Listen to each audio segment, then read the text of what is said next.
Make me a channel of your peace. Where there is hatred, let me bring your love. Where there is injury, your pardon, Lord.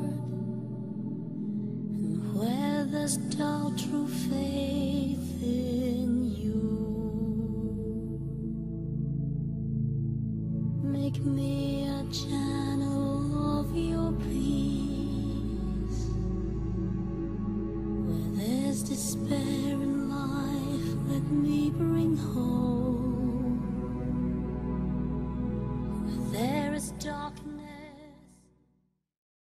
Good morning. It's Palm Sunday in the year 2013, and my name, and it's important to me that you know my name is Catherine Elizabeth. I have a Scottish surname, which means large or great. So that makes me Catherine Elizabeth the Large. I'm the third Catherine Elizabeth in my family. I was named after my great aunt, the sister of my father's brother, who was Catherine Elizabeth the First. My cousin is Catherine Elizabeth II, and I'm Catherine Elizabeth III. And I might add this note: I was Catherine Elizabeth the Large long before our friend, the Duchess, married her Prince William across the pond and became another Catherine Elizabeth of note. I'm here today because my ancestors, including my great aunt and my grandmothers and my grand aunts and my 4 cousins and 4 mothers, and all the women in my previous history, are asking me to tell you a deeply personal and possibly painful to hear story, because today is the right day to share that with you.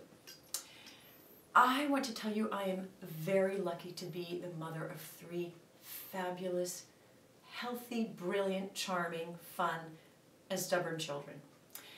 I have twins who are a boy and a girl, and a blessing of another daughter. So I have 1 son and 2 daughters. My daughter was born first, so I should say I have a daughter, a son, and a daughter. How lucky am I to have 3 such blessings in my life? I'm very lucky indeed, and that was what I wanted to do with my life, was to have children. And I'm very fortunate. I met a man who felt the same way, and we are a family with 3 lovely children. The painful story I want to share with you is the story of a child who is not in our family.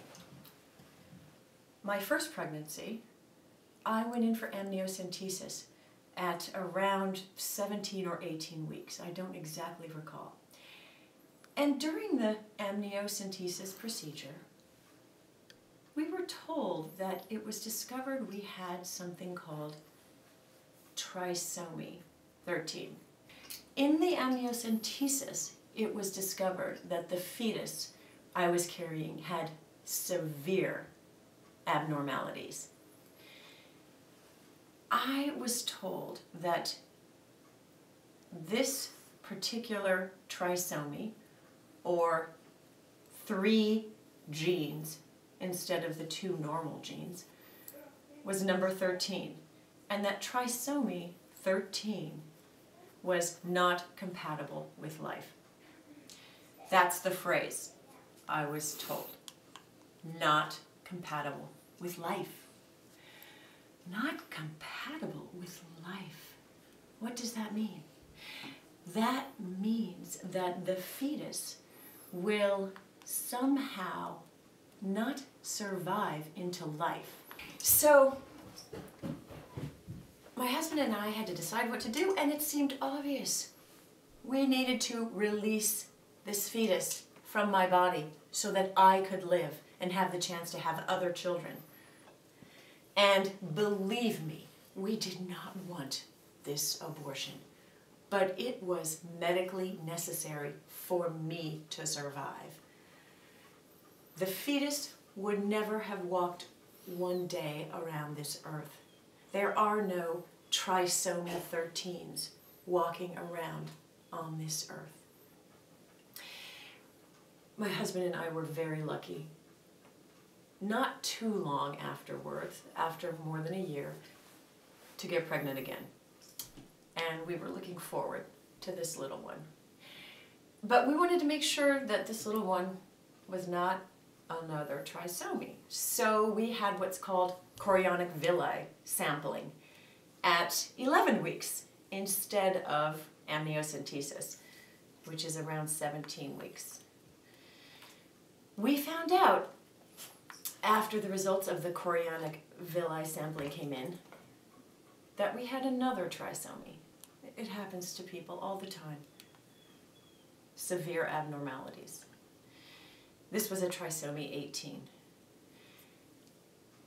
We found out that there were severe abnormalities with the trisomy 18. Here we were, a loving couple wanting nothing more than to bring children into this world. And it just was not yet time for us to have children. We booked the appointment for the abortion. And on the way to the hospital in the 12th week, I felt those paroxysms of pain in waves that are the waves of childbirth delivery. And when I got to the hospital, I explained that I was in severe pain, and they said, it's okay, you're going to have this procedure, it will help you.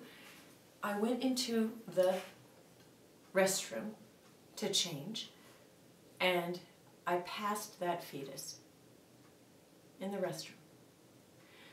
So I informed the physicians who were ready to perform the abortion that they didn't need to perform an abortion because I had just passed the fetus into the toilet. Very unusual.